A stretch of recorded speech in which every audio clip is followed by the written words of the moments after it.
प्रपन्ना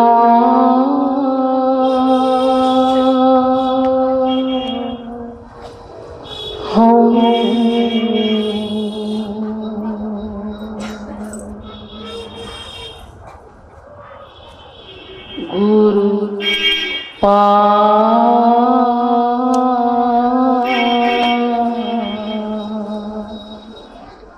दार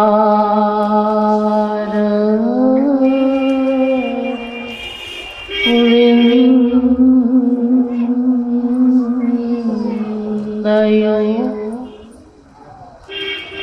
तस्य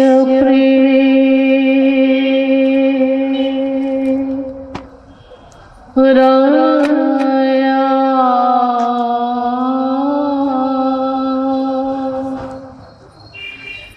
तस्य दिव्या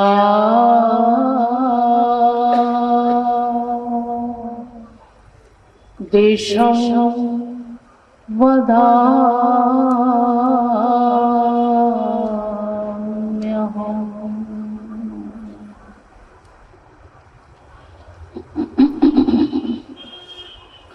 मन्मन्ना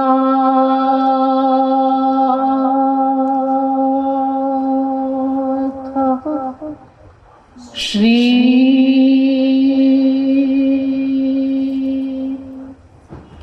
जगन्नाथो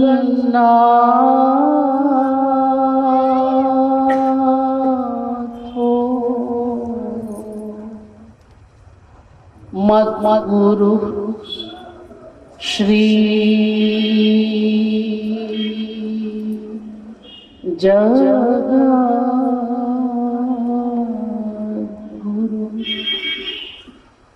मदात्मा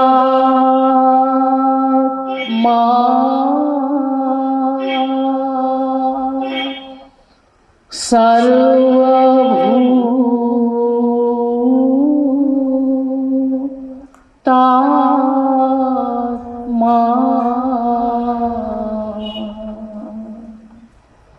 तस्मै श्री गुरवे नमः। यो ब्रह्मणं विदधाति पूर्वं यो वै वेदांश्च प्रहिणोति तस्मै तद्वं देवमात्मबुद्धिप्रकाशं मुमुक्षुर्यो वै शरणमहं प्रपद्ये।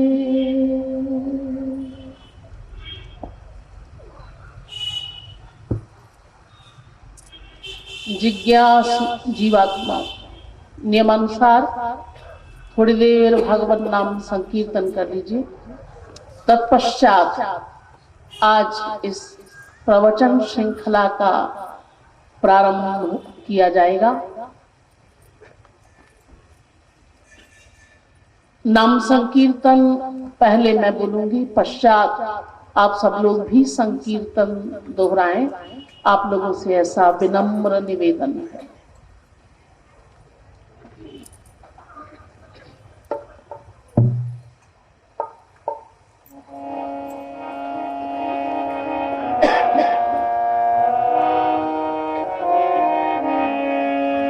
जय जगन्नाथ जय जगन्नाथ जय जगन्नाथ स्वामी जय जगन्नाथ जय जगन्नाथ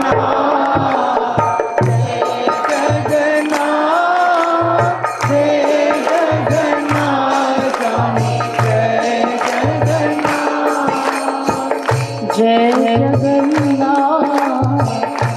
जय जगन्नाथ जय जगन्नाथ स्वामी जय जगन्नाथ जय जगन्नाथ बोलिए स्वामी जय जगन्नाथ जय जगन्नाथ जय जगन्नाथ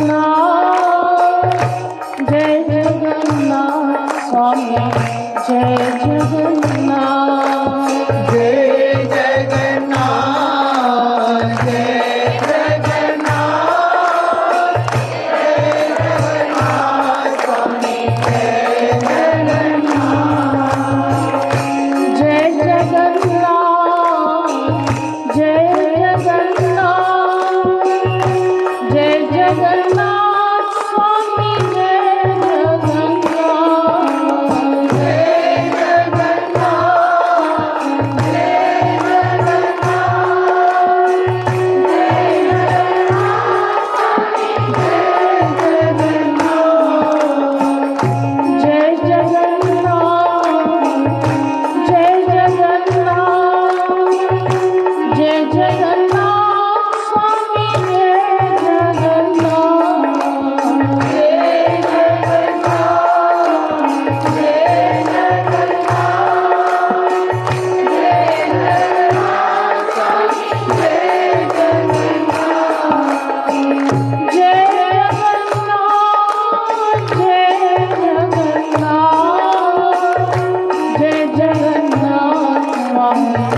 जय जगन्नाथ जय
पथगामी भव तू में।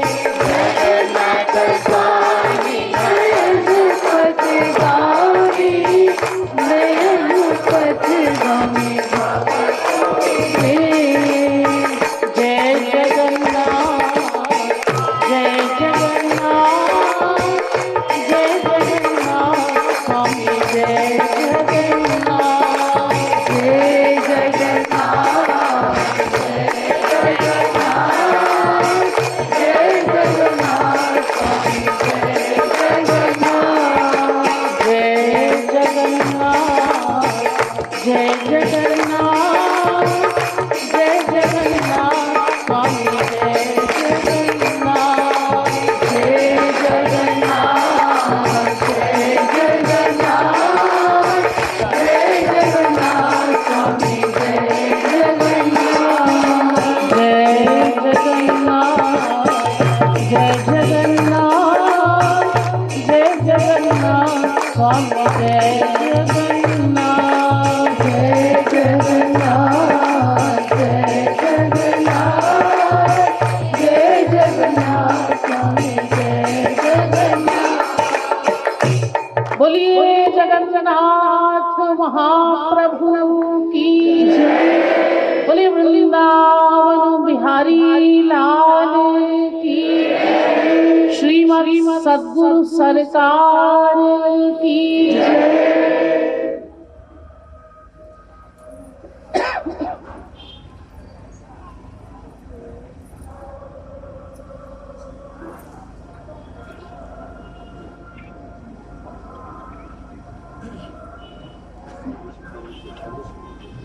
अब आप लोग समाहित चित्त होकर बैठ जाएं।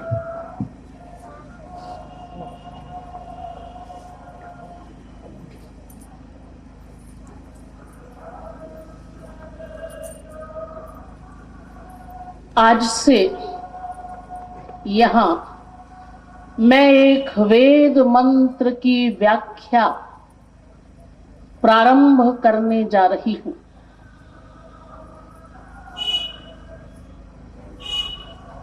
वह वेद मंत्र है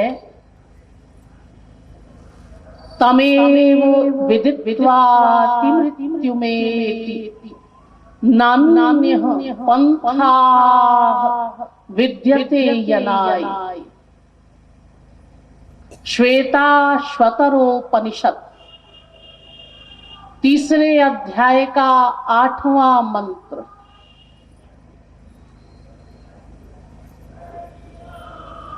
यह वेद मंत्र कहता है, अर्थात इस वेद मंत्र का शाब्दिक अर्थ समझ लीजिए।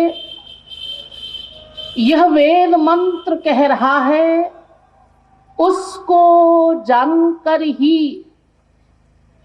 यह इससे पार हो सकता है, अन्य कोई भी उपाय नहीं है।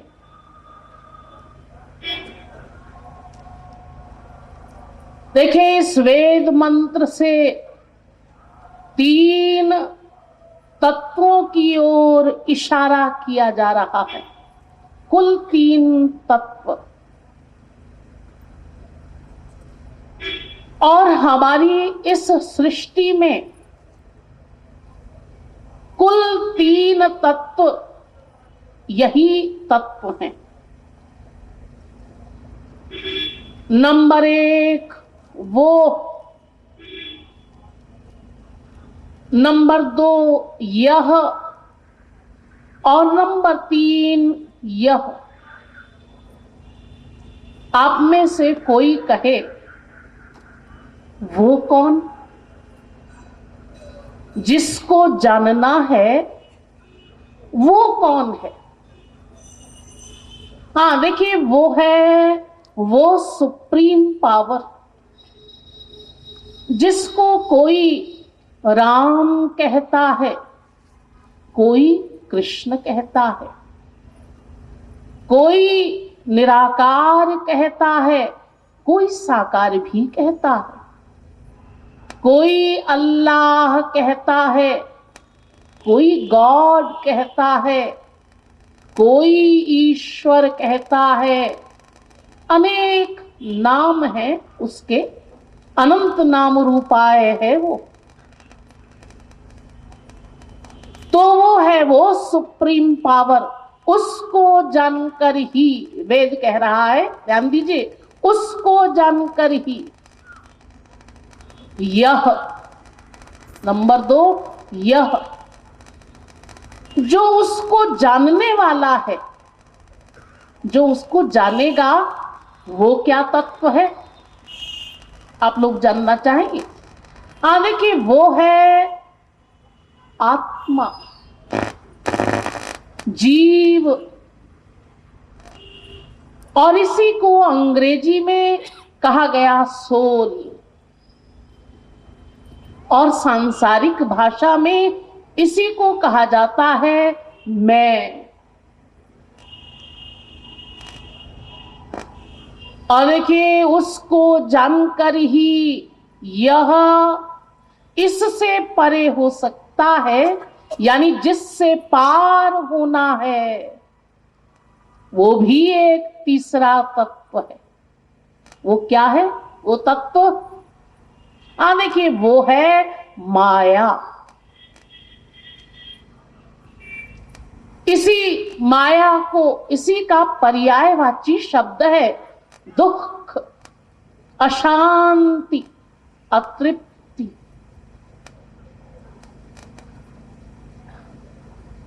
तो देखिए, इस वेद मंत्र का साधारण सा शाब्दिक अर्थ क्या हुआ आप लोग समझ गए होंगे। इस वेद मंत्र का साधारण सा शाब्दिक अर्थ हुआ, उस ईश्वर को जानकर ही यह जीवात्मा इस माया से, अर्थात दुखों से पार हो सकता है। अन्य कोई भी उपाय नहीं है।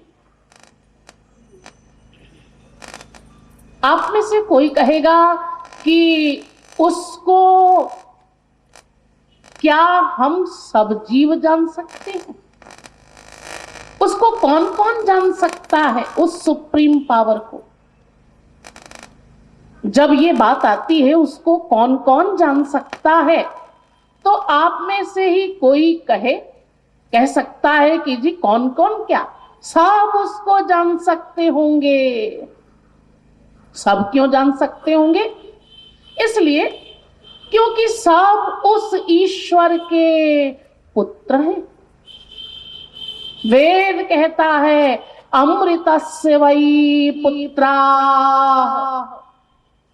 अर्थात समस्त जीव उस आनंद स्वरूप, अमृत स्वरूप ईश्वर के पुत्र हैं। जब सब उसके पुत्र हैं, वो सबका पिता है, वो सबका स्वामी है, सब उसके दास हैं, वो सबका बाप है और सब उसके बच्चे हैं। तो भला सब उसको क्यों नहीं जान सकते होंगे? सब जान सकते होंगे, लेकिन नहीं, ऐसी बात नहीं। आप कहें फिर कैसी बात है? देखिए, गरुड़ पुराण में कहा गया, न मानुषं विनान्यत्र तत्वज्ञानं तु लभ्यते। क्या कहता है गरुड़ पुराण? ये कहता है कि उस ईश्वर का ज्ञान केवल मनुष्य ही प्राप्त कर सकता है। उस ईश्वर को मनुष्य देहधारी जीव ही जान सकता है, अन्य कोई नहीं, और कोई नहीं जान सकता।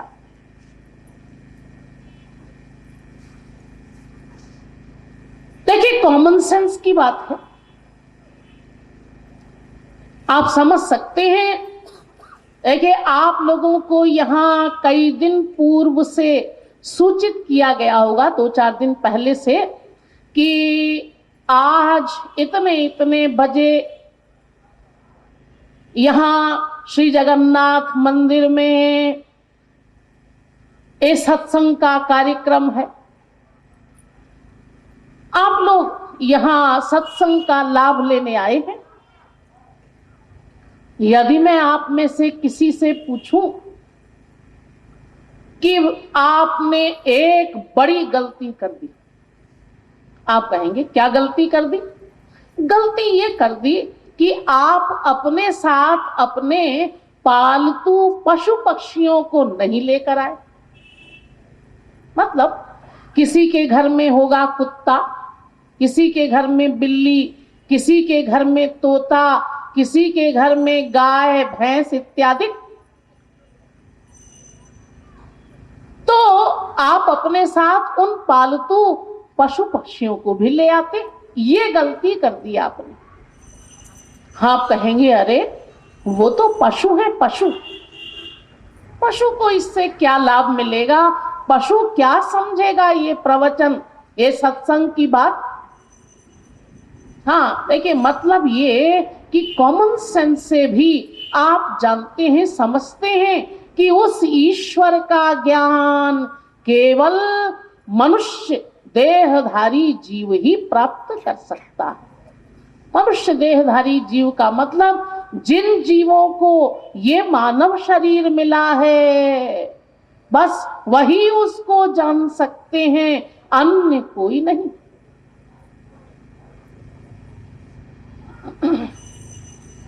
देखिए, ये मानव देह बहुत महत्वपूर्ण है।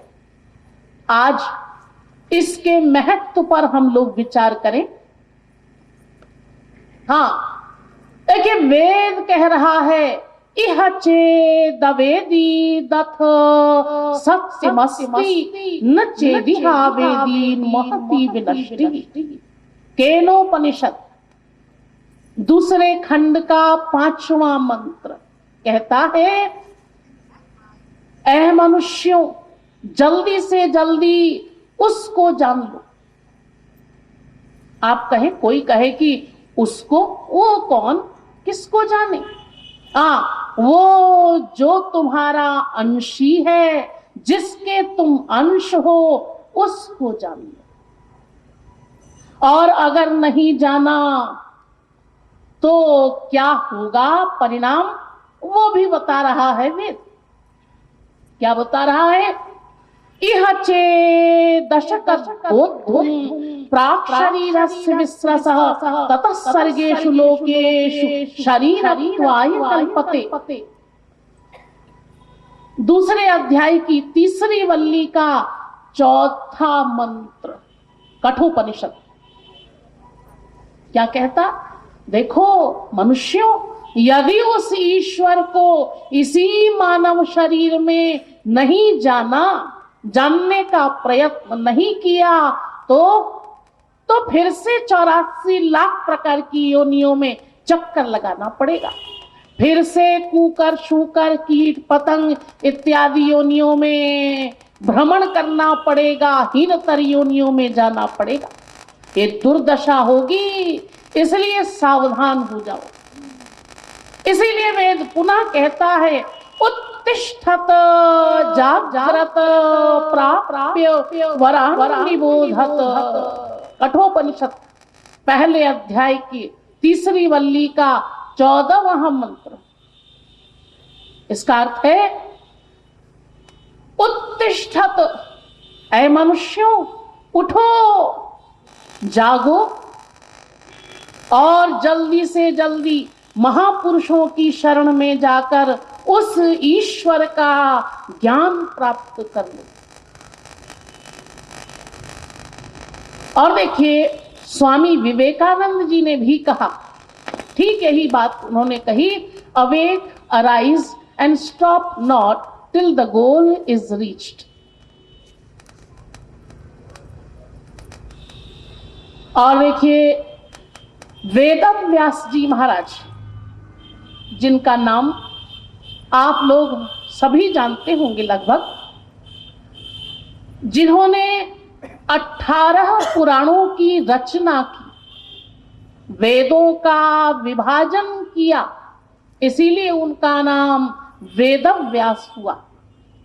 वो वेद व्यास जी, उन्होंने जो 18 पुराण बनाए, हर पुराण में मानव देह की प्रशंसा की।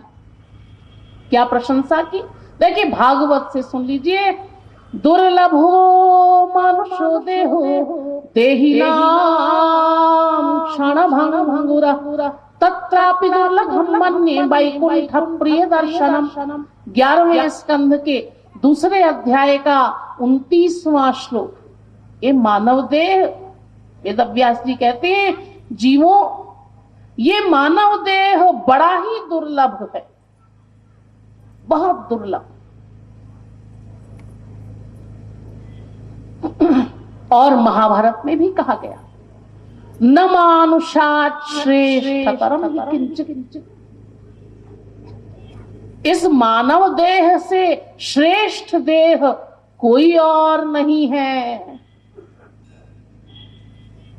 जन्मांतर सहस्रैस्तु मनुष्यत्वं ही दुर्लभम। पुनः महाभारत में कहा गया कि इस मानव देह से श्रेष्ठ देह सहस्रों जन्मों में कभी किसी भाग्यशाली जीव को ये मानव देह प्राप्त होता है। सहस्र।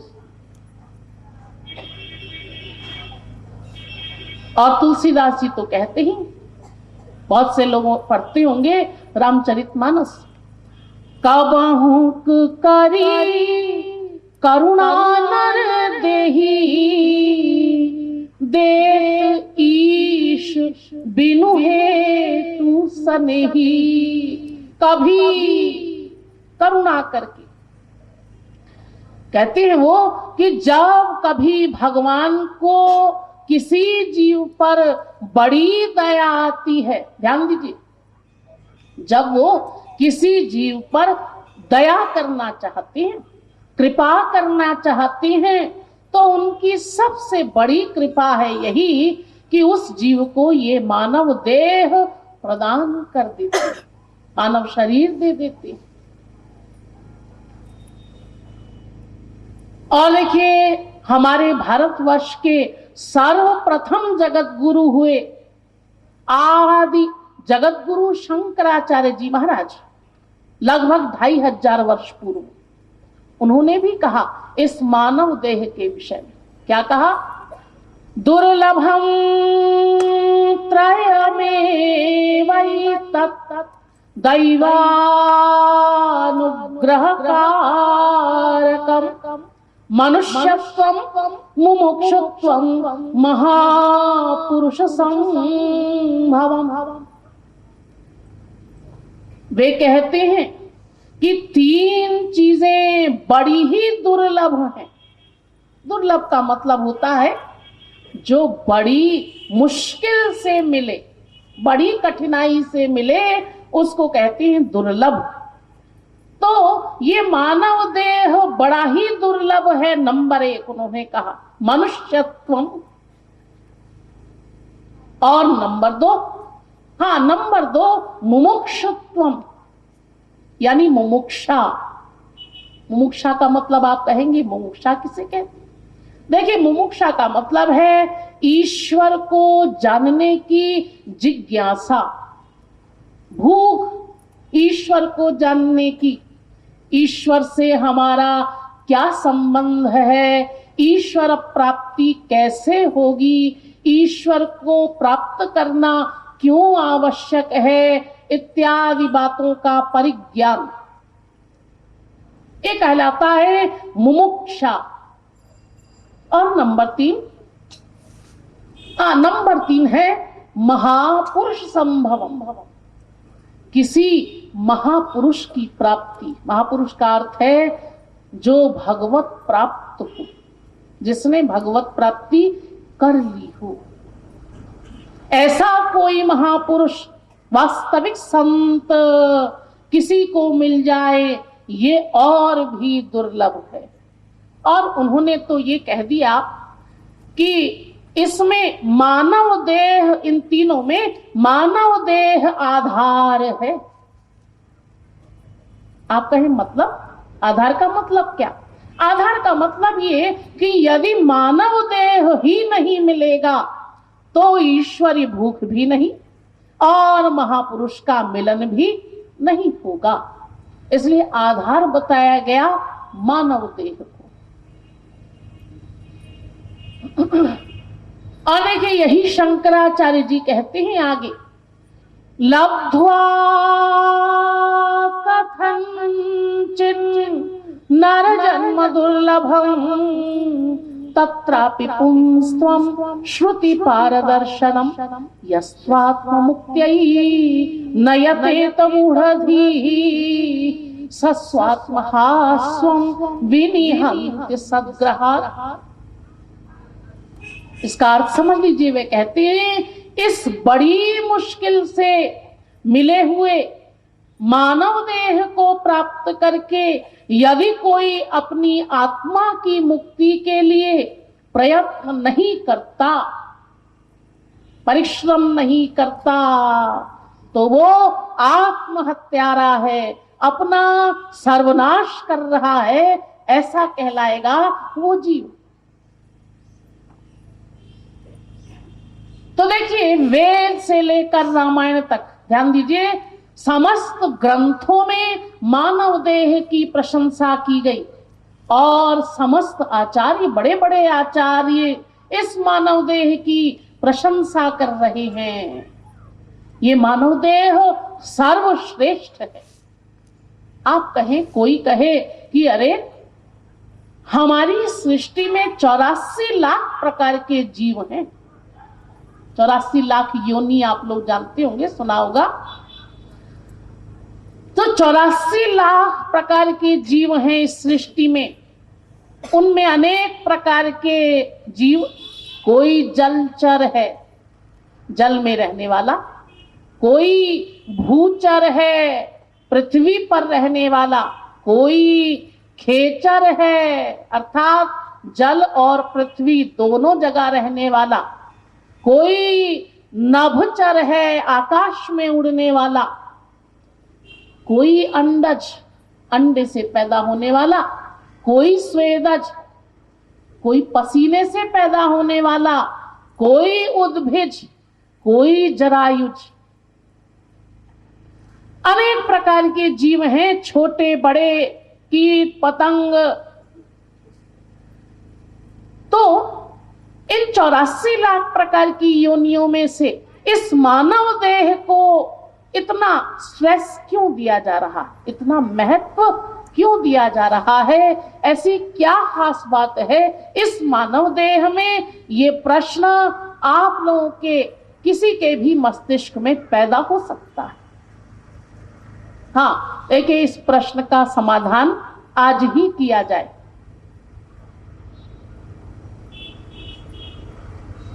देखिए भर्तृहरि जी महाराज आज से लगभग 500 वर्ष पूर्व हुए। वे कहते हैं, आहार निद्रा भय मैथुनंच सामान्य में तत् पशुभिर नराणाम हितोपदेश में उन्होंने कहा। इसका मतलब समझ लीजिए इस लाइन का अर्थ। ये एक श्लोक की पहली लाइन आपको मैं बता रही हूं। क्या अर्थ है? आहार, निद्रा, भय और विषय भोग, ये 4 चीजें मनुष्यों में जितनी हैं उतनी ही पशु पक्षियों में भी हैं। बराबर है, बराबर समानता है दोनों में। फिर से सुन लीजिए, आहार, निद्रा, भय, विषय भोग मनुष्यों और पशु पक्षियों में बराबर है। देखिए, लेकिन मैं इस बात को कुछ कम ठीक मानती हूं आज के संदर्भ में। आप कहें कि आप क्या मानती हैं, बताइए। हाँ, देखिए मैं ये मानती हूं कि आज वर्तमान सृष्टि में 7 अरब मनुष्य हैं। उन 7 अरब मनुष्यों में से 7,000 मनुष्य मुश्किल से ऐसे होंगे जो आहार, निद्रा, भय और विषय भोग पशु पक्षियों के बराबर करते हो, उसमें भी डाउट है। ठीक है, ये बात उस समय सही रही होगी, कब? जब भर्तृहरि जी महाराज ने ये बात कही थी, ये मैं ऐसा मान सकती हूं। लेकिन आज के संदर्भ में ये बात बिल्कुल ठीक नहीं, कुछ कम थी। आप कहेंगे मतलब? हाँ, देखिए, मतलब तुलना करके देख लें। सबसे पहले तुलना करें हम लोग आहार की। ये पशु पक्षी क्या आहार करते हैं? यदि मैं आप लोगों में से किसी से पूछूं, किसी महानुभाव से पूछूं, बताइए, आप ही बताइए, ये पशु पक्षी क्या खाते हैं? तो आप कहेंगे ये पशु पक्षी वो ही खा लेती हैं जो भगवान ने इनके लिए बनाया है। क्या बनाया है? घास फूस, चारा इत्यादि, पेड़ पौधों की पत्तियां इत्यादि, फल फूल इत्यादि, बस वही खा लेती। मतलब ओरिजिनल, जैसा सृष्टि में है वैसे ही खा लेते हैं, उसमें कोई प्लस माइनस नहीं करते, छोंक बघार नहीं करते, मिर्च मसाला नहीं डालते, तलते नहीं, भूनते नहीं, पकाते नहीं, कुछ नहीं करते, बस जैसे है वैसे ही खा लेते हैं। और हम लोग देखिए, जब मनुष्य का नंबर आता है हम लोगों का, तो हम लोग क्या कहते हैं? हम लोग कहते हैं खबरदार ओरिजिनल मत खाना। मतलब जैसा सृष्टि में है वैसे मत खाना। तो फिर कैसे खाना? हाँ, इसको तलकर, भूनकर, इतना पकाकर, जब इसकी फूड वैल्यू ही समाप्त हो जाए तब इसको खाना, मिर्च मसाला डालकर। और फिर 20-25 वर्ष की उम्र में ही पड़ जाना बीमार, भयंकर रोग लगा लेना। ये हमारे आहार की हालत है, यानी हम आहार को बिगाड़ कर खाते हैं।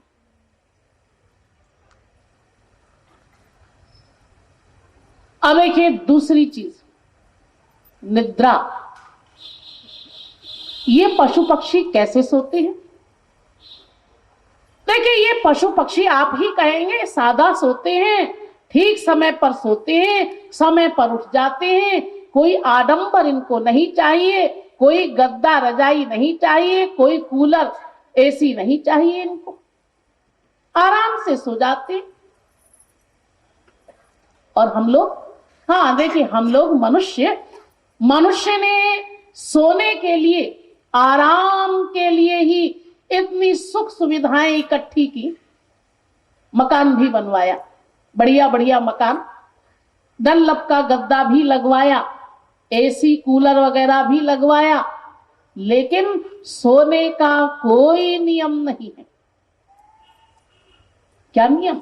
कभी 8 बजे सो गए, कभी 10 बजे सो गए, कभी 12 बजे सोए, कभी 4 बज जाते हैं टीवी देखने बैठ गए तो, गप मारने बैठ गए तो रात ही समाप्त हो जाती है। कोई कहे, कोई महात्मा कहे कि जी आप तो मानव शरीर से युक्त हैं, मनुष्य हैं, मनुष्य, तो आपके सोने का, उठने बैठने का नियम होना चाहिए, नियम से सोना चाहिए, नियम से उठना चाहिए। तो तुरंत कहते ना ना ना ना, हम आजाद तबीयत के आदमी हैं, मन माना करते हैं, मन माना, नियम के चक्कर में नहीं पड़ते, जो मन आता है वही करते हैं।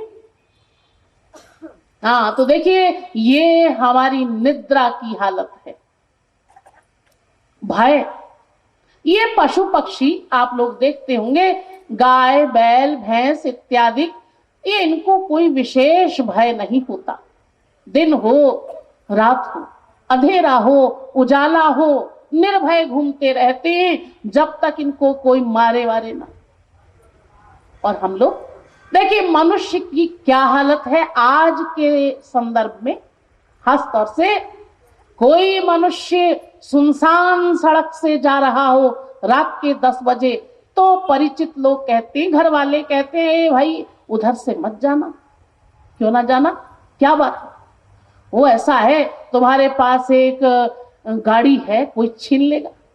एक अंगूठी पहन रखी है तुमने, तो वो छीन लेगा, मार डालेगा, वहां से मत जाना। देखिए, मनुष्य को हर समय डर लगा हुआ, भयभीत है हर मनुष्य। विषय भोग नंबर 4,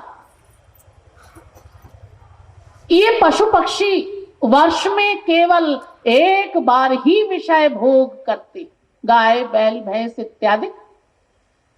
और आप लोगों में से शायद कोई जानता हो, सिंह अपने जीवन काल में केवल एक बार ही विषय भोग करता। और हम लोग देखिए, मनुष्य अपनी इंद्रियों के विषयों को भोगने के लिए अपनी आत्मा को बिगाड़ता है, अपने मन को बिगाड़ता है, अपनी बुद्धि को बिगाड़ता है, और फिर भी बड़े चैलेंज के साथ कहता है, हम मनुष्य नहीं हैं, पशु हैं। हम पशु हैं, पशु नहीं हैं, मनुष्य है, मनुष्य। आप मनुष्य हैं, पशु नहीं हैं, लेकिन आपकी हालत तो पशुओं से भी बदतर दिखाई पड़ रही, पता चल रही। कोई कहेगा कि नहीं नहीं, देखिए हम बोल सकते हैं, पशु क्या बोल सकता है? ठीक है, आप बोल सकते हैं, लेकिन देखिए बहुत सी चीजें ऐसी हैं जो पशुओं में हैं, मनुष्यों में नहीं होती। क्या क्या, समझ लीजिए। देखिए, ये पशु पक्षियों में से एक बंदर का बच्चा आपने देखा होगा। वो बंदर का बच्चा कहीं ट्रेनिंग नहीं ली उसने, लेकिन एक वृक्ष से दूसरे वृक्ष पर छलांग लगाता है बड़े आराम से। मानव शिशु ऐसा नहीं कर सकता। सैकड़ों वर्ष भी ट्रेनिंग दी जाए तो भी वो इस प्रकार नहीं कर सकता। गाय का बच्चा, बछड़ा तैरना स्वयं सीख जाता है, उसको ट्रेनिंग नहीं लेनी पड़ती। मनुष्य को ट्रेनिंग लेनी पड़ती। अगर ट्रेनिंग नहीं ली और गए नदी में तो गए, डूब गए, मर गए। ट्रेनिंग लेनी पड़ेगी। ये पशु पक्षी अपने लिए घोंसला यानी अपने रहने का स्थान, बिल या मांद अपने आप बना लेते हैं। उनके अंदर ये ज्ञान स्वयं ही आ जाता है। आप लोग जानते होंगे, एक चिड़िया होती है, बया नाम की चिड़िया। वो अपने लिए अपना घोंसला इतना सुंदर, इतना मजबूत तैयार करती है कि तूफान में भी वो घोंसला नष्ट नहीं हो पाता। उसने कहीं इंजीनियरिंग का कोर्स नहीं किया। ये ज्ञान भगवान इन पशु पक्षियों को स्वाभाविक रूप से यानी अंदर से प्रकाशित कर देते। एक बकरी का बच्चा घास चरना सीख जाता है स्वयं। 4 दिन का हो, वो निर्णय कर लेता है कि कौन सी घास जहरीली है, कौन सी खाने योग्य है। सूंघ कर समझ जाता है। ये योग्यता उसके अंदर स्वयं ही आ गई। और मनुष्य को उसको टेस्ट करना पड़ेगा लेबोरेटरी में जाकर के, तब पता चलेगा कि हाँ, ये कौन सी घास जहरीली है, कौन सी खाने योग्य है। तो देखिए, ये हालत है मनुष्य की, और पशु पक्षियों में ये ज्ञान अपने आप। और देखिए सुंदरता की बात, जब संसार में हम लोग किसी की सुंदरता की उपमा देते हैं तो आप लोग जानते हैं किससे देते हैं? पशु पक्षियों से। संसार में किसी स्त्री की आंखें बहुत सुंदर हैं तो कवि लोग क्या कहते हैं, लिखते हैं कविताओं में, उस अमुक अमुक स्त्री की आंखें मृग की आंखों के समान मृग नयनी है। यानी मृग की आंखें बहुत सुंदर है, इसलिए उनकी आंखों से तुलना की जा रही है। किसी की गर्दन बहुत सुंदर हो तो कहा जाता है कि अमुक अमुक व्यक्ति की गर्दन कबूतर की गर्दन के समान है, सुंदर। किसी की कमर बहुत सुंदर हो तो कहा जाता है अमुक अमुक की कमर सिंह की कमर के समान है। किसी की आवाज बहुत सुंदर हो तो क्या कहते, वो गायिका कैसे गाती है, उसकी आवाज कैसी है, कोयल के समान है, कोयल की आवाज के समान। आप लोग जानते हैं लता मंगेशकर को कहा जाता है कोकिल कंठी है। तो इससे समझ में आता है, यानी सुंदरता की बात कही जाए, किसी गुण की बात कही जाए, किसी मनुष्य की, तो पशु पक्षियों से उपमा दी जाती है। इससे सिद्ध होता है कि ये पशु पक्षी हमसे श्रेष्ठ हैं। अब यहां प्रश्न पैदा होता है, ध्यान दीजिए, आप में से कोई प्रश्न कर सकता है कि जी अभी तो आप बता रही थी मानव देह बहुत महत्वपूर्ण है, सर्वश्रेष्ठ है, और तुलना करने से तो ऐसा लगता है कि ये पशु पक्षी हमसे श्रेष्ठ है। तो इसका मतलब ये कि हमारे ग्रंथों में कुछ बातें गलती से लिख दी गई। हो सकता है कि गलती से ऐसा लिख दिया गया होगा मानव देह श्रेष्ठ है, ना ना। देखिए हमारे ग्रंथों में जो कुछ भी लिखा गया है वो सब सही सही लिखा गया है, और ये बात भी बिल्कुल सही लिखी गई है कि मानव देह सर्वश्रेष्ठ है। क्यों सर्वश्रेष्ठ है, इसका एक कारण है, वो बताया गया। वो यदि आप लोग जान लें तो आप भी समझ जाएंगे कि हाँ मानव देह क्यों इतना अधिक महत्वपूर्ण बताया गया।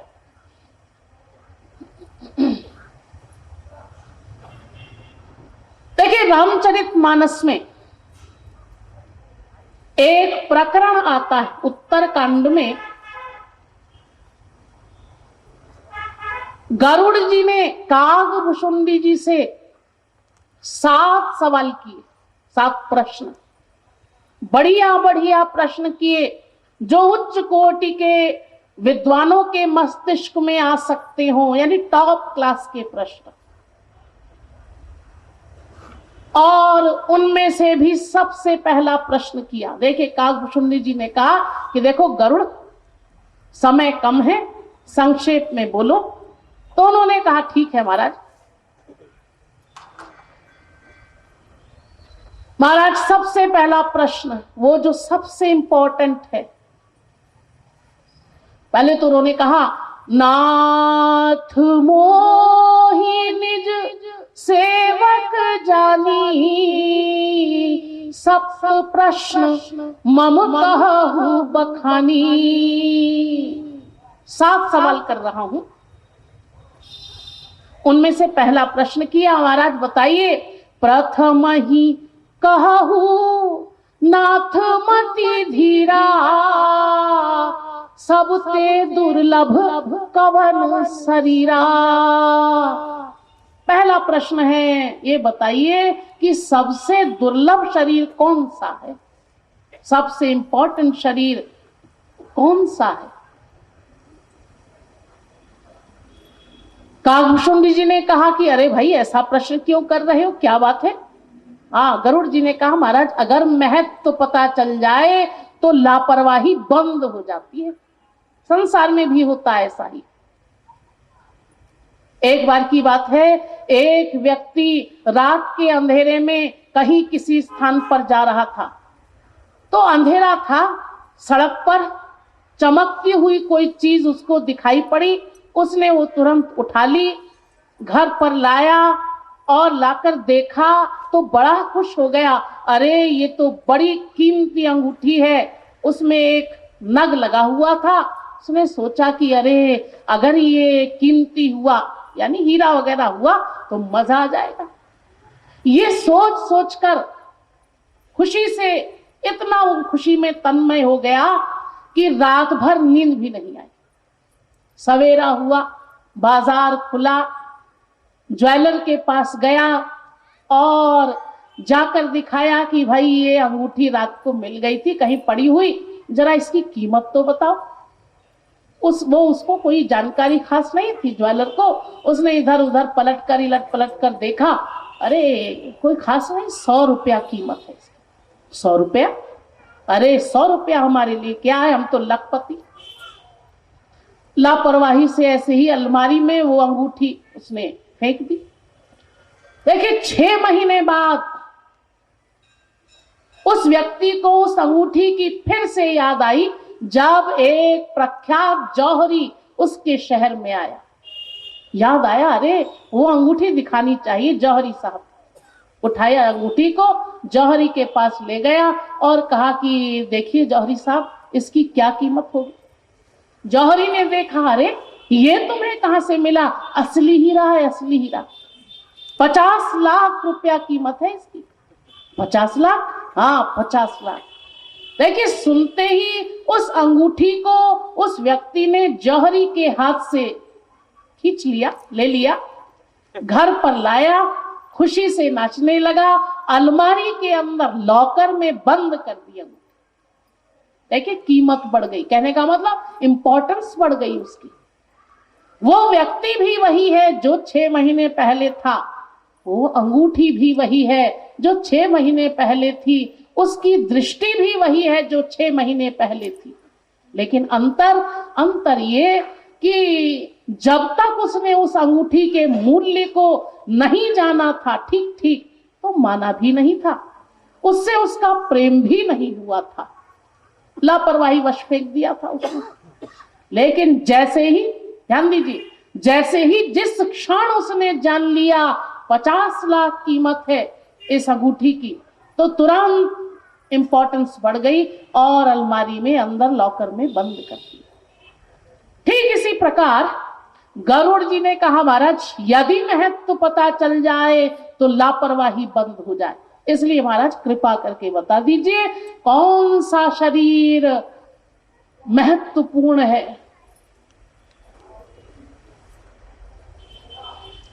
तो काकभूषुंडी जी ने भी सिर हिलाया कि हाँ बात तो ठीक है और ये प्रश्न आगे आने वाली पीढ़ियों के काम आएगा। तो सोच समझकर उत्तर दिया। उन्होंने कहा, सुनो, नर तनु सम नहीं कावनियो देही, जीव चराचर जाचत जेही। देखो गरुड़ नर तनु के समान यानी मानव देह के समान कोई और दूसरा देह नहीं है। ये ऐसा देह है जिसको स्वर्ग के देवी देवता भी चाहते हैं। इतना इंपॉर्टेंट है ये मानव देह। दुर्लभम मानुषम जन्म प्रार्थते त्रिदशैरपि। नारद पुराण। ये मानव देह देवताओं को भी वांछित है, देवता लोग भी भगवान से प्रार्थना करते हैं, एक बार महाराज मानव शरीर दे दीजिए, अपना कल्याण कर ले हम लोग। और देखिए स्वयं भगवान राम ने मानव देह की प्रशंसा की। अपने अवतार काल में भगवान ने अयोध्या में एक बार प्रवचन दिया। एक बार रघुनाथ बुलाए, गुरु द्विज पुरवासी सब आए। सारी पब्लिक को बुलाया उन्होंने, सब लोग आए प्रवचन सुनने के लिए। भगवान ने सब विषयों पर प्रवचन दिया, कर्म, ज्ञान, भक्ति, मानव देह के विषय में भी प्रवचन दिया। क्या कहा? बड़े भाग मानुष तनु पावा, सुर दुर्लभ सदग्रंथनि गावा। ये मानव शरीर बड़े ही भाग्य से मिलता है, सुर दुर्लभ है, सुर दुर्लभ। इतना इंपॉर्टेंट है ये मानव देह। और देखिए शंकराचार्य जी कह रहे हैं,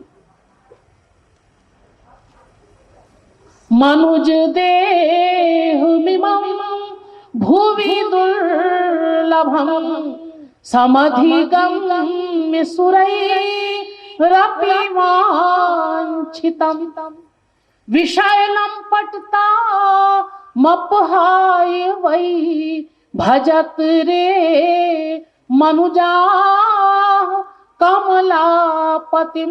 कमलापति अष्टकम नामक ग्रंथ में उन्होंने लिखा कि मनुष्य ये मानव देह सुरैरपि वांछितम है, देवता लोग भी इसकी वांछना करते हैं, यानी चाहते हैं, भगवान से प्रार्थना करते हैं। इतना महत्वपूर्ण है ये शरीर, इसलिए मनुष्यों विषयों की लंपटता को छोड़ दो और जल्दी से जल्दी श्री हरि की शरण में चले जाओ, अपने कल्याण की ओर अग्रसर हो जाओ, ऐसा कहा। और देखिए तुलसीदास जी भी कहते हैं, हित अनहित पशु पक्षी जाना मानुष तनु गुण ज्ञान निधाना। देखिए अब कारण बताया जा रहा है, ध्यान पूर्वक सुनिए।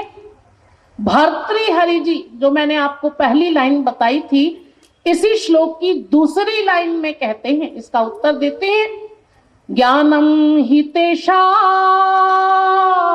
मधिको विशेषो ज्ञाने नहीना पशु भी समाना। मतलब हाँ, वे कहते हैं एक चीज है इस मानव देह में, क्या? ज्ञान शक्ति। ज्ञान शक्ति इस मानव देह में सबसे अधिक है, और अन्य योनियों में, ध्यान दीजिए, पशु पक्षी योनियों में ज्ञान शक्ति सबसे कम से कम जितनी जिस योनि को आवश्यक होती है ज्ञान शक्ति, भगवान उसको उतनी ही ज्ञान शक्ति प्रदान करते हैं। लेकिन मानव देह में सबसे अधिक ज्ञान शक्ति है। तो इस दृष्टिकोण से इस मानव देह को सर्वश्रेष्ठ कहा गया। आप लोगों ने पढ़ा सुना होगा, भर्तृहरि जी महाराज कहते हैं, ये शाम न विद्या न तपो न दानम, जिनमें विद्या, तप, शील, गुण, धर्म इत्यादि जिन मनुष्यों में नहीं है, उनका शरीर तो मनुष्य का है, लेकिन वास्तव में वो पशु के समान ही हैं, इस पृथ्वी पर बोझ के भार के समान है।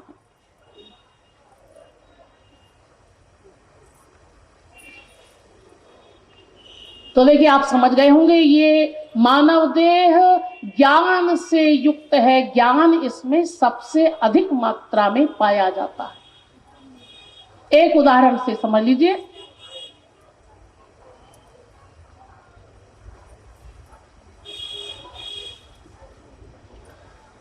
देखिए स्वामी विवेकानंद जी महाराज जब विदेश जा रहे थे तो समुद्री मार्ग से जा रहे थे, यानी पानी के जहाज में बैठकर यात्रा कर रहे थे। उसी समय उस जहाज में एक विद्यार्थी भी जा रहा था विदेश, इंजीनियरिंग की डिग्री प्राप्त करने के लिए। उस समय में बहुत गिने गिने विद्यार्थी जाया करते थे विदेश, बड़े बड़े राजा महाराजाओं के बच्चे या धनी मानी व्यक्तियों के बच्चे जाते थे पढ़ने के लिए। तो वो विद्यार्थी भी उस जहाज में बैठा हुआ था, लेकिन देखिए उसके मन में भारतीय संस्कृति के प्रति हीन भावना थी। उसके हाव भाव को देखकर स्वामी विवेकानंद जी महाराज समझ गए कि हाँ, इसके मन में, दिमाग में कीड़ा है। तो सोचा कि चलो इसका कीड़ा निकाल दें, ये बच्चा है बेचारा, कुछ समझता नहीं, जानता नहीं। इस आशय से पूछा स्वामी विवेकानंद जी ने कि भाई तुम बताओ विदेश क्यों जा रहे हो? तो उस विद्यार्थी ने कहा कि विदेश मैं इसलिए जा रहा हूं इंजीनियरिंग की शिक्षा प्राप्त करने के लिए जा रहा हूं, इंजीनियर बनने के लिए। स्वामी विवेकानंद जी ने कहा, अच्छा और एक बात बताओ, जब तुम इंजीनियर बन जाओगे यानी तुम्हें डिग्री मिल जाएगी तो फिर क्या करोगे तुम?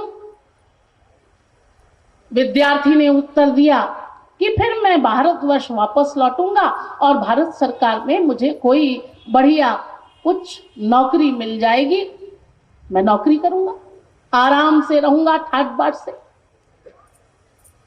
फिर पूछा स्वामी विवेकानंद जी ने, उसके बाद तुम क्या करोगे? तो उस विद्यार्थी ने कहा कि उसके बाद मेरे लिए अच्छे अच्छे खानदानों से सुंदर सुंदर लड़कियों के प्रस्ताव आएंगे विवाह के लिए और मेरा विवाह हो जाएगा और फिर मैं बच्चों के साथ, पत्नी के साथ ऐश से रहूंगा, बढ़िया बढ़िया भोजन खाएंगे, ऐश आराम करेंगे, मजे करेंगे। फिर स्वामी जी ने पूछा, उसके बाद तुम क्या करोगे? तो बताया उस विद्यार्थी ने, उसके बाद फिर हमारे बच्चे भी बड़े हो जाएंगे, वे भी इंजीनियर, डॉक्टर वगैरह बन जाएंगे। अच्छा, फिर पूछा, फिर उसके बाद क्या करोगे? उसके बाद हम रिटायर हो जाएंगे। अच्छा, रिटायर होने के बाद तुम क्या करोगे? तो उस विद्यार्थी ने कहा, रिटायर होने के बाद मैं अपने पैतृक गांव में जाकर एक मकान बनाकर वहां आराम से ठाठ से रहूंगा, आराम करूंगा। फिर स्वामी जी ने पूछा, उसके बाद क्या करोगे? तो उस विद्यार्थी ने झल्लाते हुए कहा, चिढ़ते हुए कहा, उसके बाद हम मर जाएंगे। लेकिन आप ये जो हमसे पूछ रहे हैं बार बार, उसके बाद क्या करोगे, इसके बाद क्या करोगे, उसके बाद क्या करोगे, ये बार बार क्यों पूछ रहे हैं? तो देखिए, स्वामी विवेकानंद जी ने बड़े सहज भाव से उत्तर दिया, कहा कि देखो भाई, तुमने ये जो कुछ बताया, उत्तर दिया, वो 4 क्रियाओं के अंतर्गत आता है। आहार, निद्रा, भय और विषय भोग।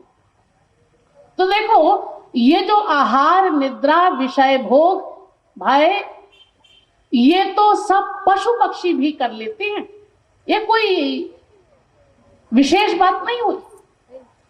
अरे तुम मानव देह से युक्त हो, मानव देह में तुम्हें जन्म मिला है, मानव शरीर मिला है, तो इस मानव देह में कोई विशेष बात होनी चाहिए, विशेष उपलब्धि प्राप्त करनी चाहिए।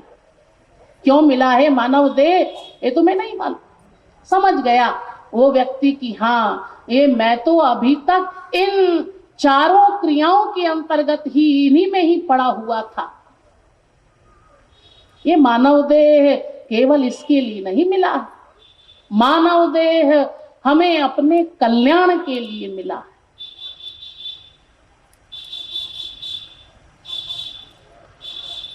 तो देखिए, ये मानव देह ज्ञान से प्रधान है, ज्ञान सबसे अधिक है।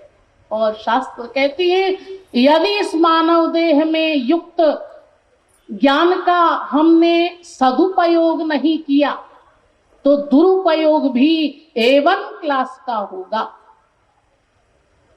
देखिए, ज्यादा है ना ज्ञान शक्ति, दुरुपयोग किया तो दुरुपयोग A1 क्लास का होगा। आप नहीं समझे, एक उदाहरण से समझ लीजिए। देखिए, संसार में किसी का एक्सीडेंट हो जाए साइकिल से, 2 साइकिल टक्कर हो जाए तो क्या होता है? आप कहेंगे थोड़ी बहुत खरोंच वगैरह आती है, स्प्रिट लगा दिया, ठीक हो गया। किसी का एक्सीडेंट हो जाए कार से, कार और स्कूटर की टक्कर हो जाए जोरदार, तो क्या होता है? आप कहेंगे हड्डी तो मामूली बात है, हड्डी टूट जाएगी, फ्रैक्चर हो जाएगा। और देखिए, किसी का एक्सीडेंट हो जाए हवाई जहाज से, हवाई जहाज क्रैश हो जाए तो हड्डी भी नहीं मिलेगी। मतलब समझ गए होंगे शायद, आप समझदार हैं। यानी एक्सीडेंट जितने बड़े वाहन से होगा, परिणाम उतना ही खतरनाक होगा। ठीक इसी प्रकार ये मानव देह ज्ञान से प्रधान है, बड़ा दुर्लभ है ये मानव देह। यदि इसमें उपस्थित ज्ञान का सदुपयोग हम नहीं करेंगे तो दुरुपयोग भी बढ़िया होगा। तो आप समझ गए होंगे कि इस मानव देह को क्यों सर्वश्रेष्ठ कहा गया, इतना अधिक महत्व क्यों दिया गया इस मानव देह को। यहां तक कह दिया गया कि स्वर्ग के देवी देवता भी इस मानव देह को चाहते हैं। आप कहें स्वर्ग के देवी देवता, वे लोग क्यों चाहते हैं इस मानव देह को, क्या कारण है? जबकि स्वर्ग के देवी देवताओं का शरीर हमसे करोड़ों गुना अधिक श्रेष्ठ होता है।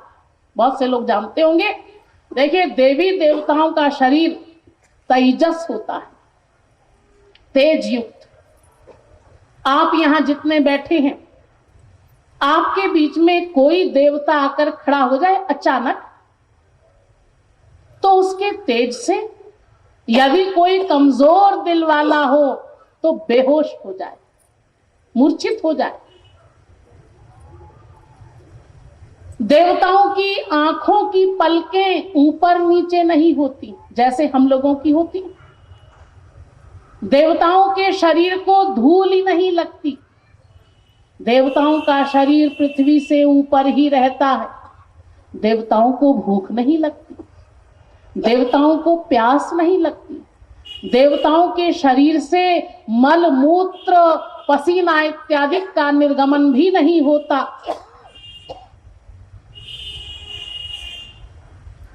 क्योंकि दिव्य है उनका शरीर। और हम लोग, हाँ देखिए, हम लोगों का शरीर पंच महाभूत का 9 द्वार से युक्त, 9 द्वार हैं शरीर में, जिनसे प्रतिक्षण गंदगी निकलती रहती है, मल मूत्र पसीना इत्यादि।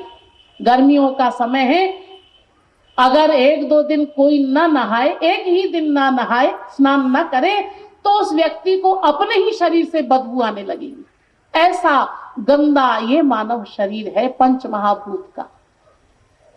और देवताओं का शरीर दिव्य। और देखिए दूसरी बात, देवताओं की ज्ञान शक्ति भी हम लोगों से करोड़ों गुना अधिक है। आप कहें कैसी है उनकी ज्ञान शक्ति? देखिए देवताओं के पास ऐसे ऐसे बाण, अग्नि बाण, वायु बाण, ऐसे ऐसे बाण होते हैं, ऐसे ऐसे अस्त्र शस्त्र, जिससे वो जिस व्यक्ति को चाहे वही नष्ट होगा, दूसरे को जरा भी हानि नहीं होगी। मतलब ये एक स्थान पर 1000 व्यक्ति खड़े हैं और एक देवता उन 1000 में से एक को लक्ष्य बनाना चाहता है, तो वो एक ही समाप्त होगा, दूसरे को वो टच भी नहीं करेगा। वो धनुष बाण वो वापस लौट आएगा देवता के पास। और हम लोगों का ज्ञान, हाँ देखिए मनुष्य का ज्ञान कैसा है वो आप लोग जानते ही हैं, सुनते रहते हैं। एक बम का प्रयोग किया किसी ने एक व्यक्ति के लिए, उससे हानि हो गई 50 की, या पूरा शहर ही समाप्त हो गया। ये मनुष्य का ज्ञान। आप कहें, कोई कहे कि जी नहीं कोशिश चल रही है, वैज्ञानिक लोग कोशिश में लगे हुए हैं ऐसा अस्त्र बनाने के लिए। हाँ लगे होंगे, ठीक है, लेकिन बना नहीं सकते, क्योंकि उनके पास वो दिव्य शक्ति नहीं, दिव्य ज्ञान नहीं है, नहीं बना सकते। तो देवताओं की ज्ञान शक्ति भी हमसे करोड़ों गुना श्रेष्ठ है, उनका शरीर भी हमसे करोड़ों गुना श्रेष्ठ है। फिर भी वे देवता लोग, ध्यान दीजिए, वो देवता लोग इस मानव देह को क्यों चाहते हैं, ये प्रश्न पैदा होता है। हाँ, कि क्यों चाहते हैं, इसका उत्तर तुलसीदास जी ने रामचरितमानस में दे दिया। उन्होंने कहा, नरक स्वर्ग अपवर्ग निसेनी, ज्ञान विराग भक्ति सुख देनी। 4 चीजें मिलेंगी इस मानव देह से, वे कहते बढ़िया बढ़िया 4 चीजें। क्या? क्रमशः नंबर 1 नरक बढ़िया मिलेगा, वो कहते नरक बढ़िया मिलेगा। नरक, हाँ, क्यों नरक क्यों मिलेगा? आप में से कोई कहे कि जी अरे अभी तो इतनी तारीफ की गई, मानव देह की प्रशंसा की गई और अब बता रहे हैं कि नरक बढ़िया मिलेगा। ये तो बड़ी इंसल्ट हो गई, दूसरी तरफ इंसल्ट कर दी मानव देह की। नरक क्यों मिलेगा? हाँ, वो बताते हैं कि इस संसार में आकर जो लोग यानी जो मनुष्य भगवान की तरफ नहीं चलते, अपने मन को भगवान के विषय में नहीं लगाते, भगवान के नाम रूप गुण लीला धाम संत इत्यादि में नहीं लगाते, तो परिणाम में कहाँ लगाते हैं? वो विषय भोगों में मन को लगाते हैं, तो उनको परिणाम में मिलता है नरक। ऐसे लोग 99% हैं संसार में, 99%, यानी उम्मीदवार ज्यादा हैं, इसलिए नरक को सबसे पहले गिनाया गया, बताया गया, सबसे नंबर 1 पर नरक कहा गया। इसके बाद बचे 1%, 99% चले गए नरक, 1% बचे, उसमें से भी 99% वो कहाँ गए? हाँ, वे गए स्वर्ग। आप कहें स्वर्ग कैसे मिलता है, किसको मिलता है? देखिए, स्वर्ग मिलता है जो लोग शुभ कर्म करते, वेद के अनुसार विधि पूर्वक कर्म धर्म का पालन करते हैं, उनको स्वर्ग मिल जाता है। लेकिन स्वर्ग में जाने वालों को कहा गया, वेद कहता है इष्टापूर्तम मन मानावरिष्ठम नान्यत् श्रेयो वेद यन्ते प्रमूढ़ाः नाकस्य पृष्ठे ते सुकृतेनुभूत्वेमं लोकम हीनतरं वा विशन्ति। घोर मूर्ख हैं, प्रमूढ़ा हैं जो स्वर्ग जाते हैं। घोर मूर्ख हैं स्वर्ग में जाने वाले। आप कहेंगे अरे हम तो बढ़िया समझते थे स्वर्ग में जाने वालों को, इसीलिए अपने यहाँ कोई चला जाए, माताजी का देहांत हो जाए, पिताजी का देहांत हो जाए, तो लिखा करते हैं कि हमारे पूज्य पिताजी का स्वर्गवास हो गया, माताजी का स्वर्गवास हो गया, लोगों को सूचना देती। और आप बता रही हैं वेद के अनुसार कि स्वर्ग में जाने वाले घोर मूर्ख। क्यों? देखिए, ये विषय आगे आएगा आप लोगों के समक्ष। अभी यहाँ इतना ही समझ लीजिए कि स्वर्ग में जाने वालों को वेद मूर्ख कहता है, घोर मूर्ख, साधारण मूर्ख नहीं। अब देखिए नंबर 3 पर आए, जो बचे थे 1%, उनमें से भी 99% निकाल लिए गए। वे कहाँ गए? उनको क्या मिला? देखिए, उनको मिला अपवर्ग यानी मोक्ष। उन्होंने मोक्ष के लिए साधना की, इसलिए मोक्ष मिल गया उनको। लेकिन और 1% बचे जो अंतिम नंबर 4 पर, उनको क्या मिला?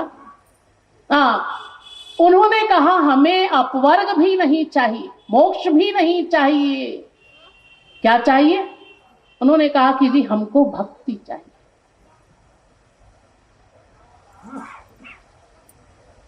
भक्ति के लिए प्रयत्न किया और उनको भक्ति मिल गई। वे हैं सर्वश्रेष्ठ धुरंधर दिग्गज लोग। यानी इस मानव देह से 4 चीजें मिलती हैं क्रमशः, समझ लीजिए। नंबर 1 नरक, नंबर 2 स्वर्ग, नंबर 3 अपवर्ग यानी मोक्ष, और नंबर 4 भक्ति। और ये मानव देह से ही मिलेंगी, अन्य किसी देह से नहीं मिलेंगी। जैसा आप करेंगे, जिसके लिए आप प्रयत्न करेंगे, वैसा ही मिल जाएगा। मतलब कोई कहे कि जी हमें तो नरक ही चाहिए, नरक चाहिए, हाँ तो फिर ठीक है, तामसी प्रवृत्ति के कार्य कीजिए, विषय भोगों में रमण कीजिए, नरक मिल जाएगा। कोई कहे स्वर्ग चाहिए, तो अच्छे अच्छे कर्म करने होंगे विधि पूर्वक, एक भी विधि में गड़बड़ी ना हो। कोई कहे अपवर्ग चाहिए, तो अपवर्ग के लिए साधना करनी होगी। कोई कहे कि जी नहीं नहीं ये तीनों ही नहीं चाहिए, भक्ति चाहिए, तो भक्ति के लिए भक्ति करनी पड़ेगी।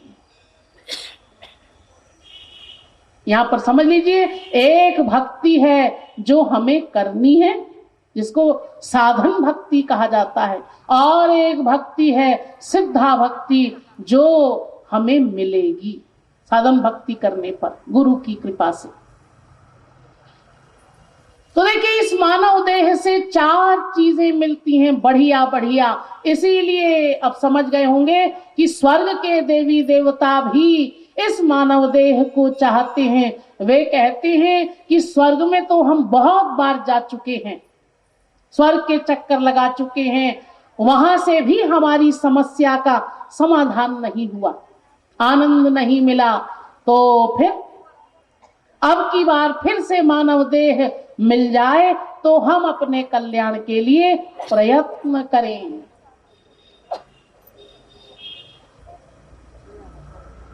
यहां पर समझ लीजिए और एक पॉइंट, देखिए ये मानव देह पुरुषार्थ देह है और देव योनि भोग योनि है। पुरुषार्थ का मतलब है इस मानव देह में आकर हम जैसा चाहें वैसा कर्म कर सकते हैं, और जैसा कर्म करेंगे वैसा ही फल भी मिलेगा, मिलता है। लेकिन देव योनि में या अन्य किसी भी योनि में किए हुए किसी भी कर्म का फल नहीं मिलता। चाहे आप अच्छा कर्म करें चाहे बुरा कर्म करें, किसी भी कर्म का फल नहीं मिलता। तो क्योंकि ये मानव देह पुरुषार्थ देह है, इसलिए स्वर्ग के देवी देवता भी इस मानव देह को चाहते हैं भगवान से। इसीलिए वेद से लेकर रामायण तक हर ग्रंथ मानव देह की प्रशंसा कर रहा है। इसीलिए शंकराचार्य जी कहते हैं, पुनरपि जननम पुनरपि मरणम पुनरपि जननी जठरे शयनम इह संसारे खलु दुस्तारे कृपया पारे पाहि मुरारे भज गोविंदम भज गोविंदम गोविंदम भज मूढ़मते। वे कहते हैं पुनरपि जननम, पुनः जन्म होगा, पुनरपि मरणम, फिर मृत्यु को प्राप्त होगी, और पुनरपि जननी जठरे शयनम, फिर से मां के गर्भ में जाना पड़ेगा, उल्टा टंगना पड़ेगा। गर्भ में तो जाना ही पड़ेगा, किसी भी योनि में आप जाएं, कुत्ता बने मां के गर्भ में जाना पड़ेगा, बिल्ली बने तो भी मां के गर्भ में जाना पड़ेगा, गधा बने तो भी मां के गर्भ में जाना ही पड़ेगा। किसी भी योनि में जाएं, ये सब दुर्दशा होगी, बार बार जन्म, बार बार मृत्यु, बार बार गर्भ में जाना होगा। इसलिए मनुष्यों इन सब दुर्दशाओं से बचने के लिए जल्दी से जल्दी ईश्वर की शरण में चले जाओ, अपने लक्ष्य की ओर अग्रसर हो जाओ, गोविंद का भजन करो, भगवान का भजन करो, शंकराचार्य जी कहते। तो देखिए, आप समझ गए होंगे कि ये मानव देह 2 पॉइंट्स से युक्त है, 2 विशेषताएं हैं इस मानव देह में। नंबर 1 ज्ञान से प्रधान है, ज्ञान विशेष है इसमें, और नंबर 2 यह मानव देह पुरुषार्थ देह है, पुरुषार्थ युक्त है, इसमें आप पुरुषार्थ कर सकते हैं। इसलिए हर ग्रंथ मानव देह की प्रशंसा कर रहा है। इसी मानव देह में लक्ष्य को प्राप्त किया जा सकता है, अपने कल्याण की ओर अग्रसर हो सकते हैं हम। तो फिर हम अपने कल्याण के लिए प्रयत्न करें, यानी कुछ साधना करें। लेकिन देखिए, जब ऐसी बात आती है तो संसार में कुछ लोग क्या कहते हैं? हाँ, कहते हैं अजी अभी हमारी उम्र ही क्या है, अभी से हम भगवान का भजन करें, भगवान की भक्ति। क्या उम्र है? अरे 25 वर्ष के तो हैं ही हम, तो कब करेंगे? जरा मौज मस्ती कर ले, मटर गश्ती कर ले, संसार में ऐश कर ले, हमारी ये गृहस्थी बस जाए, बच्चे पैदा हो जाएं, 50 वर्ष के हो जाएं, तब करेंगे भगवान का भजन भक्ति। ठीक है, ऐश कर लीजिए, मौज मस्ती कर लीजिए। फिर महात्मा जी आए। महात्मा जी ने कहा कि अब तो आप 50 वर्ष के हो गए, गृहस्थी भोग ली आपने, संसार का उपभोग कर लिया, अब तो आप भगवान का भजन करिए। तो फिर कहते हैं, बात तो ठीक है महात्मा जी आपकी, लेकिन बड़ा बोझा है अभी हमारी पीठ पर। क्या बोझा है? वो बेटे को सेटल करना है, बेटी का विवाह करना है, एक मकान बनवाना है। फिर कब करेंगे? जरा बस अब थोड़ा सा समय बाकी है, 8-10 साल की बात है, रिटायर हो जाए, रिटायर, तब भगवान का भजन करेंगे। अच्छा ठीक है, रिटायर हो जाइए। जब रिटायर हो गए तब महात्मा जी आए। देखिए महात्मा लोग भी बड़े ढीठ होते हैं, पीछा छोड़ते ही नहीं हम लोगों का। इनका तो एक ही काम है, जीवों को भगवान की ओर ले चलना। फिर आ गए महात्मा जी। हाँ महाशय, अब तो आप रिटायर हो गए, अब तो भगवान का भजन करिए, भक्ति करिए। महात्मा जी आपने बात तो बिल्कुल ठीक कही, लेकिन ऐसा है, अब मैं अपने बेटे को अकल दे रहा हूं। अकल दे रहा हूं मतलब वो मेरा एक बेटा है, 35 साल का, बिजनेस करता है, लेकिन दमड़ी भर की अकल नहीं, बेवकूफ है, तो उसको अकल दे रहा हूं। बच्चा ये क्या जानता है, अभी कुछ नहीं जानता। इस प्रकार के बहाने बनाया करते। देखिए, क्या वो बेटा आपका, ऐसा समय कभी आएगा कि वो आपका बाप बन जाएगा और आप उसके बेटे बनेंगे? आप कहेंगे नहीं नहीं, वो तो, हम तो उसके बाप ही रहेंगे सदा, वो हमारा बेटा ही रहेगा। ऐसा कैसे होगा? वो तो ठीक है, सदा आप उसके बाप रहेंगे, वो आपका बेटा ही रहेगा। भले ही कितना भी बड़ा ऑफिसर बन जाए, IAS ऑफिसर बन जाए, तब भी माँ बाप यही कहते हैं, तुमको दमड़ी भर की भी अकल नहीं, अभी तुम जानते ही क्या हो। तो इस प्रकार अनेक प्रकार के बहाने बनाया करते हैं। अब हमारा ये हो जाए, अब ऐसा हो जाए, अब बस ये हो जाए, अब वो हो जाए, अब करेंगे भगवान का भजन, अब करेंगे भगवान की भक्ति। ऐसा करते करते एक नहीं अनंत जन्म बीत गए। इसी प्रकार देखिए, ये मानव देह ऐसा नहीं कि पहली बार हमको मिला, अनंत बार मानव देह मिल गया, लेकिन अनंत बार ये मानव देह प्राप्त करके हमने यूं ही व्यर्थ गंवा दिया। अब करेंगे, अब करेंगे, अब करेंगे। शास्त्र कहता है कि अगर ऐसा करते रह गए तो फिर क्या होगा? आयुष्यम जललोल बिंदु चपलम फेनोपमं जीवितम। पता नहीं कब छिन जाए ये मानव देह। ये आयु जल की तरंगों की भांति है, जीवन पानी के बुलबुले के समान है। जल में तरंग उठती है, आप देखते, एक तरंग उठी तुरंत ही समाप्त हो गई। पानी में बुलबुला उठा, तुरंत ही फूट गया। दूसरा बुलबुला उठा, वो भी फूट गया। ऐसे ही ये मानव देह है। बाइबल में कहा गया, for what is your life, it is even a vapor that appeareth for a little time and then vanisheth away। यही अर्थ है इसका कि ये मानव देह क्षण भंगुर है, पानी के बुलबुले के समान। आप क्या कर लेंगे? कर लेंगे की रट लगा रहे हैं, अब कर लेंगे, अब कर लेंगे, वो अब कभी नहीं आएगा। बस अब तो वही समय आ गया जब यमराज लेने आ, यमराज आकर खड़ा हो गया, चलिए महाशय आपका समय हो गया। तब कहते हैं जी, अरे अभी हमने कुछ किया है ही नहीं, यमराज जी थोड़ा सा समय दे दीजिए। समय, हाँ 5 मिनट का समय, 5 मिनट का समय। तुमको इतनी लंबी आयु दी गई, 50 वर्ष की, 60 वर्ष की, 100 वर्ष की, उसमें तो तुमने कुछ किया नहीं, और आप कहते हो 5 मिनट का समय। ना ना ना, 5 मिनट क्या, 1 सेकंड का समय नहीं मिलेगा।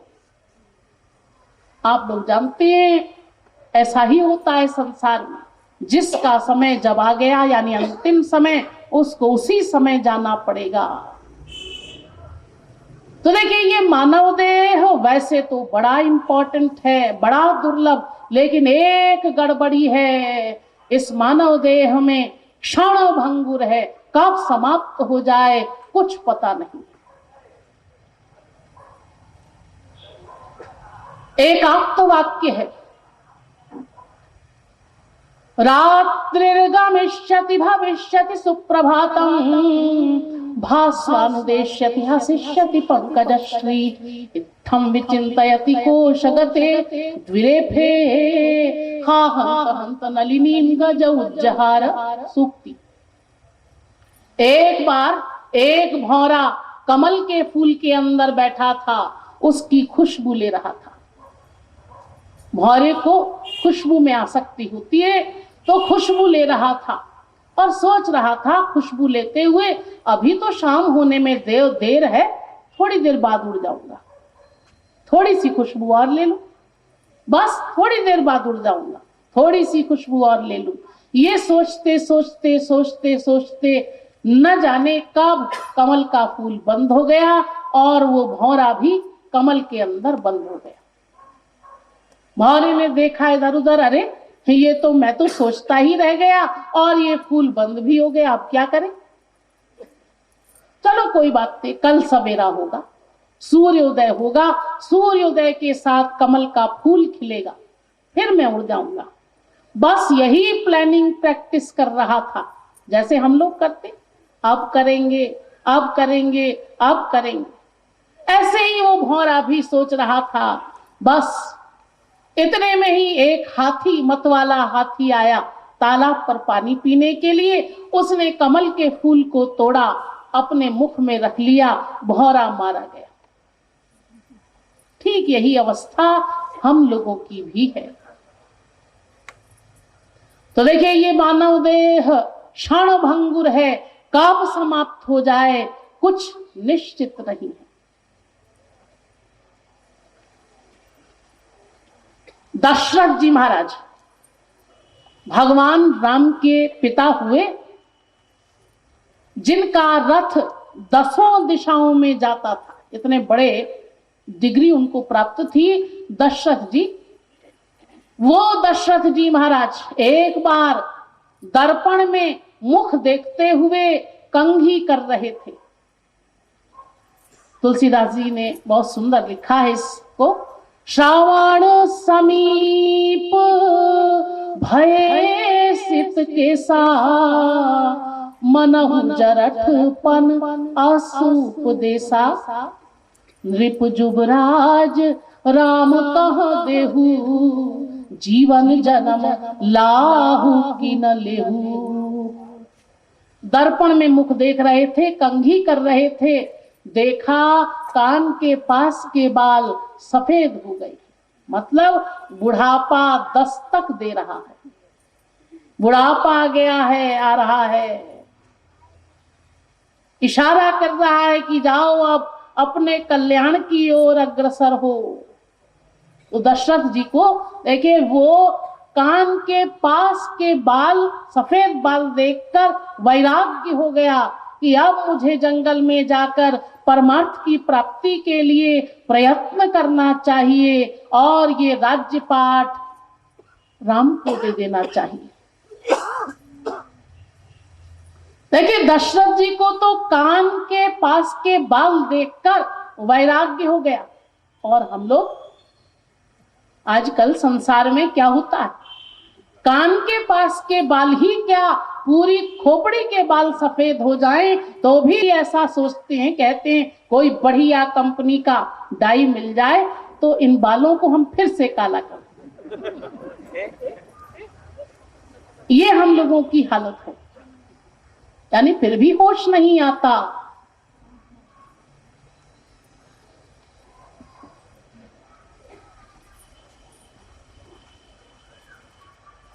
और देखिए नारद जी कहते हैं क्षणार्धमपि व्यर्थेन नेयम, ये जो मानव देह है इंपॉर्टेंट है, बड़ा ही दुर्लभ है, लेकिन क्षणभंगुर है, कब छिन जाए कुछ पता नहीं।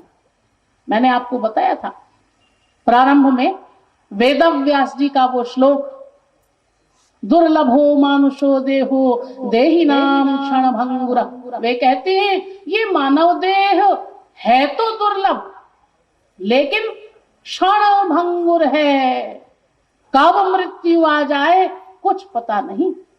अब देखिए यहां पर एक प्रश्न पैदा होता है, हो सकता है आप लोगों के मस्तिष्क में भी, कि हम ईश्वर प्राप्ति करें क्यों? ईश्वर से हमारा क्या संबंध है? ईश्वर से क्यों प्रेम करें? ईश्वर को क्यों चाहें? देखिए ये बात स्वयं बड़े बड़े आचार्य कह रहे हैं। कौन? वाल्मीकि जी ने कहा, वाल्मीकि रामायण में, लोके नहि सविद्येत यो न राम मनोव्रत। अर्थ है इस श्लोक का कि विश्व में कोई भी जीव ऐसा न था, न है और न होगा जो भगवान को न चाहता हो, भगवान का पक्का भक्त न हो। और तुलसीदास जी ने तो और एक कदम आगे कह दिया, असको जीव जंतु जग माही, जेहि रघुनाथ प्राण प्रिय नाही। उन्होंने तो कहा कि इस विश्व में कोई जीव मात्र ऐसा नहीं है जो भगवान को न चाहता हो, भगवान से प्रेम न करता हो। अर्थात समस्त जीव भगवान को चाहते हैं, यानी भगवान का भक्त है प्रत्येक जीव। आप कहें ऐसा कैसे? ये बात आप कहती तो हैं जरूर, लेकिन हमारे अनुभव में नहीं आता। जब तक इस बात को आप प्रमाणों से न सिद्ध करें तब तक हम इस बात को नहीं मानेंगे, क्योंकि हम समझदार हैं, पढ़े लिखे हैं, अकल वाले हैं, इसलिए प्रमाण चाहते हैं, प्रमाण। ठीक है, देखिए इस बात को आप लोगों के समक्ष सिद्ध किया जाएगा कि विश्व का प्रत्येक जीव केवल उस ईश्वर को ही चाहता है, ईश्वर के अतिरिक्त एक क्षण के लिए भी कुछ और नहीं चाहता। अर्थात प्रत्येक जीव एकमात्र आस्तिक है। सिद्ध किया जाएगा, लेकिन आज नहीं कल। बोली वृंदावन बिहारी लाल की।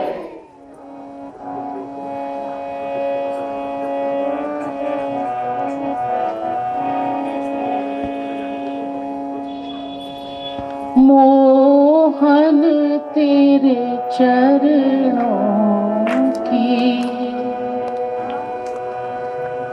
जो धूल ही मिल जाए,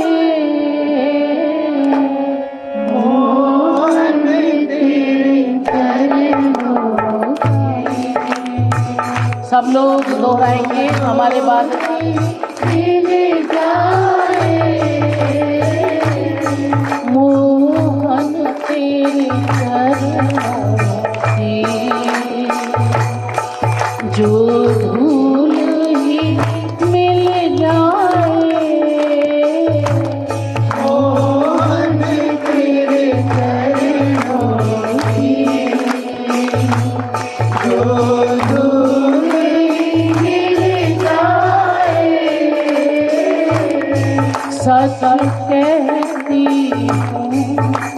मेरी तकदीर बदल जाए, सच कहती हूँ मेरी तकदीर बदल जाए। मोहन तेरे चरणों की जो धूल ही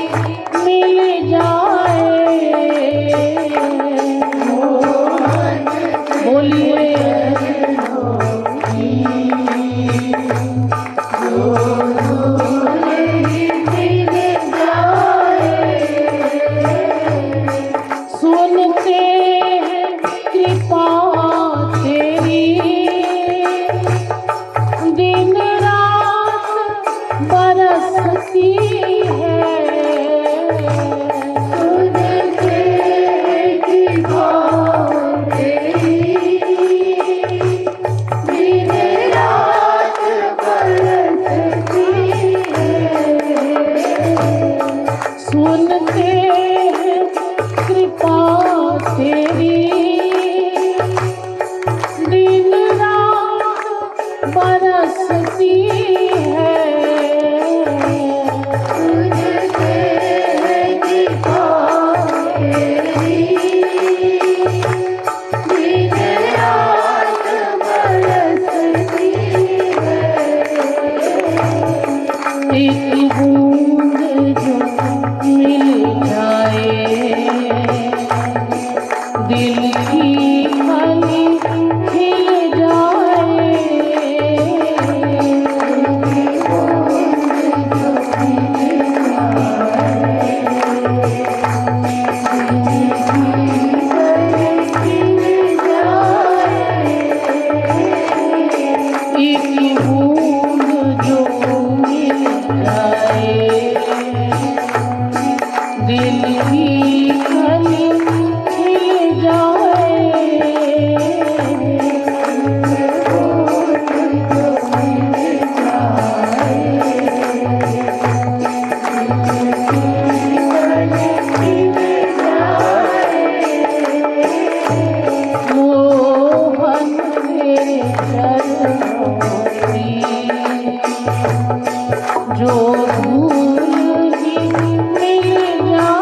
उतना इसे समझाओ, उतना ही मचल जाए।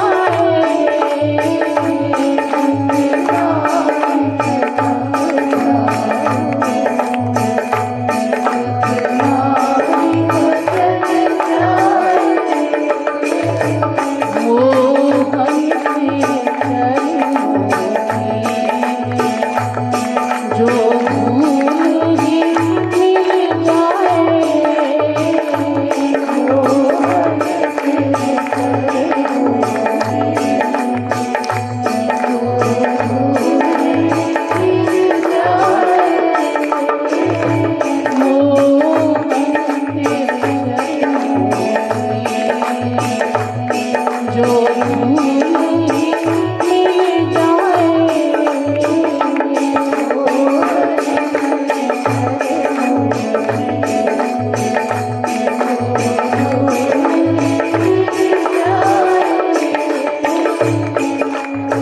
बोलिए बांके बिहारी लाल की जय।